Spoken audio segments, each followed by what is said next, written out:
कल कहा कि किसान आंदोलन के जो किसान थे उनको बलात्कारी और हत्यारा बताने का काम किया।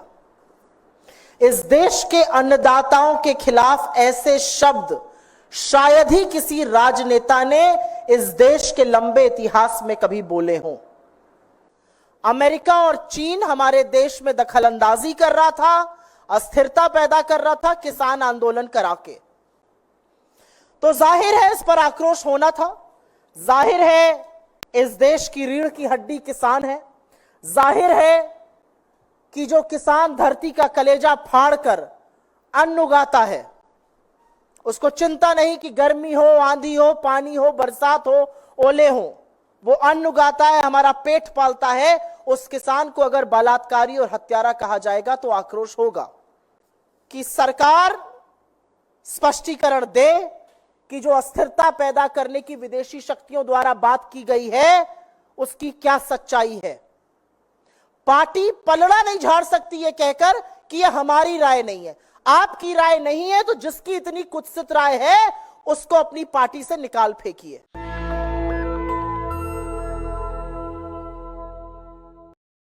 एक बेहद वाहियात बयान इस देश को सुनने को मिला और वो सुनकर बहुतों का सिर शर्म से झुक गया और बहुत लोग बेहद आक्रोशित हुए।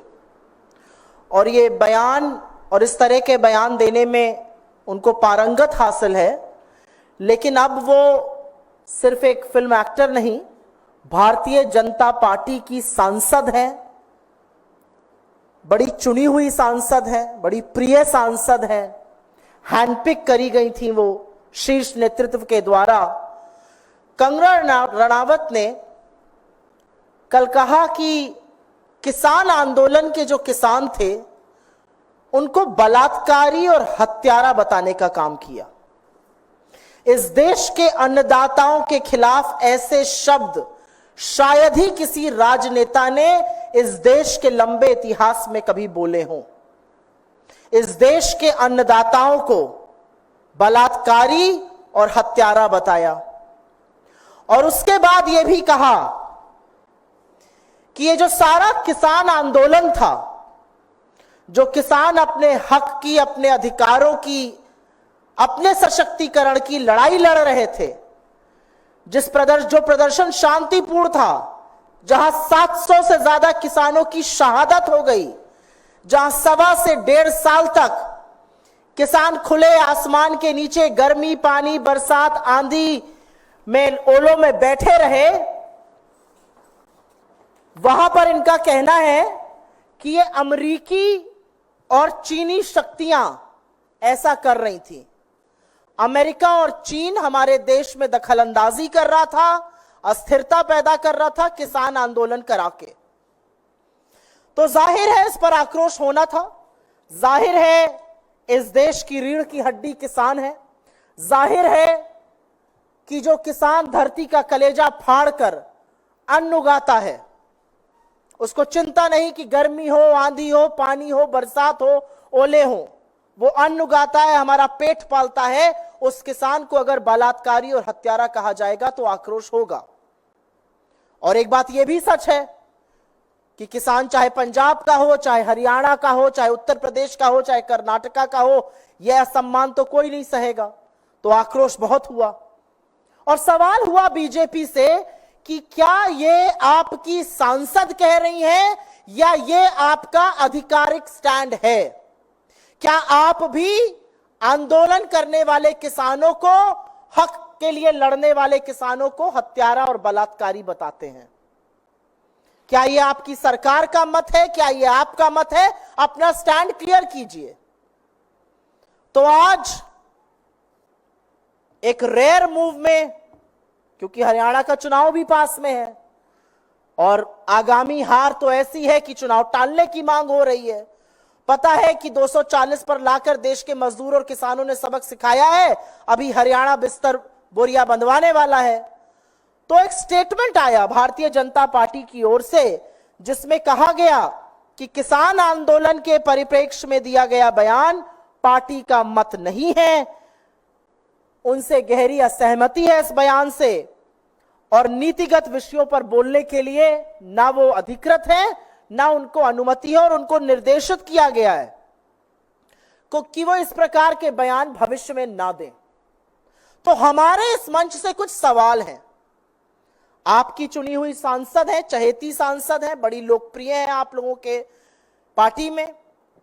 अगर ये उनका मत नहीं है, अगर आपकी पार्टी का ये मत नहीं है, तो निकाल बाहर करिए ऐसे सांसद को।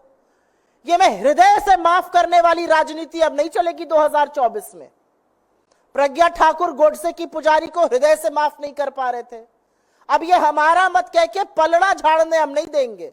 अगर ये आपका मत नहीं है तो इस देश के किसानों के खिलाफ जिसने इस तरह की बात की है उसको किसी कीमत पर संसद में बैठने का हक नहीं है। निकाल बाहर कीजिए अपनी पार्टी से, हाथ जोड़ के माफी मंगवाइए किसानों से, और अगर ये सब कुछ नहीं कर सकते तो आप खुद माफी मांगिए इस देश के किसानों से। ये तो बात किसानों के बारे में हो गई। उन्होंने एक अत्यंत विचलित करने वाली बात आगे भी कही थी जिसका मैंने उल्लेख किया है।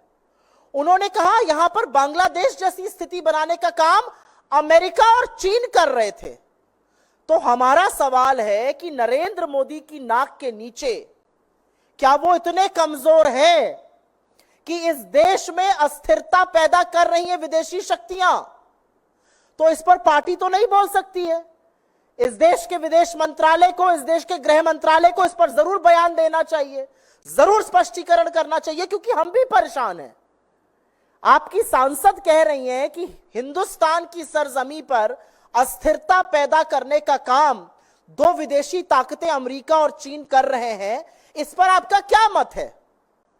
क्या यह सच है? अगर सच है तो आपने क्या कदम उठाए हैं? आपने क्यों नहीं इस विषय को साझा किया है? और अगर यह झूठ है तो इसके खिलाफ भी, इसकी मुखालफत करते हुए भी सरकार के मंत्रालयों की तरफ से बयान आना पड़ेगा। यह हल्के में नहीं ली जा सकती है बात। सत्तारूढ़ दल की एक सांसद कह रही है कि अमेरिका और चीन भारत में परिस्थितियां बिगाड़ने की, अशांति पैदा करने की, अस्थिरता पैदा करने की साजिश कर रहे थे। इसका जवाब कौन देगा? और एक बहुत बड़ी बात यह है कि तमाम ऐसे लोग हैं भारतीय जनता पार्टी में जो अपने आप को किसान नेता कहते हैं, वो क्यों चुप बैठे हैं? जो अपने आप को किसानों का हितकारी कहते हैं, अगर ये किसान बलात्कारी और हत्यारे थे तो ये विज्ञान भवन में बार बार मीटिंग क्या करते थे? अगर ये किसान इतने दुष्कर्मी थे तो इन किसानों के आगे नरेंद्र मोदी को घुटने टेककर नाक रगड़ के काले कानून वापस क्यों लेने पड़े?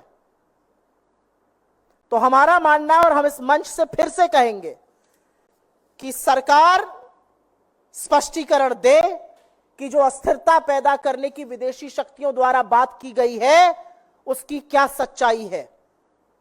पार्टी पलड़ा नहीं झाड़ सकती है कहकर कि यह हमारी राय नहीं है। आपकी राय नहीं है तो जिसकी इतनी कुत्सित राय है उसको अपनी पार्टी से निकाल फेंकिए। मूल मुद्दा यह है, यह हम आपके सामने आके कहना चाहते थे।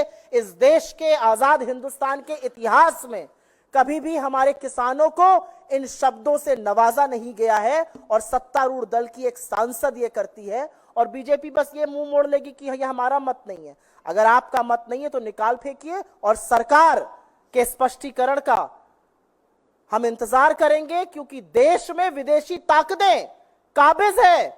नरेंद्र मोदी की सरकार इतनी कमजोर है और यह सब हो रहा है, उसका भी सत्य सामने आना चाहिए। नेशनल दस्तक की आपसे गुजारिश है कि अगर इसको बचाना चाहते हैं तो नेशनल दस्तक को सब्सक्राइब करने के लिए रेड कलर के सब्सक्राइब बटन को दबाएं, फिर बेल आइकन की घंटी दबाएं। नेशनल दस्तक को बचाने के लिए बहुत जरूरी है कि हर खबर को शेयर करें, लाइक करें, कमेंट जरूर करें।